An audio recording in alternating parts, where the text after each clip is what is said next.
Bütün dünyada Dünya Çevre Günü kutlanıyor 5 Haziran'da. Ülkemizde ayrıca son 2 yıldır 5-9 Haziran arası çevre haftası olarak kutlanıyor. Siirt'te de bazı etkinlikler yaptık. Burada amacımız şudur: yüzyılımızın en büyük sorunlarından bir tanesi çevreyi koruma sorunudur. İnsanoğlu çevreyi kirletmektedir. Bu küresel ısınmaya sebep olmaktadır. Şu anda biz Türkiye olarak hala Avrupa kadar kirlenmemiş olsa da önümüzde bazı sorunlar var. Örneğin Marmara Denizi'nin kirlenmesi, İzmir Körfezi'nin kirlenmesi, bazı maden atıklarının kirlilik vermesi.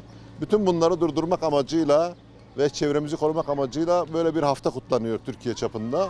Biz de Siirt ili olarak bir hafta boyunca dediğim gibi etkinliklerimiz olacak ve özellikle çocuklardan başladık. Çünkü ağaç yaşarken eğilir düsturuyla biz çocuklardan başladık. Umarım ki bizden sonra gelen nesiller bu konuda daha duyarlı olur ve çevrelerini korurlar.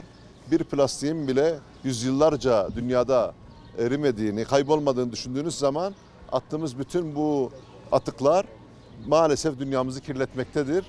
Biz bunu hem bu bilinci oluşturmak ve yeni nesile temiz bir dünya bırakmak amacıyla bu etkinlikleri düzenliyoruz.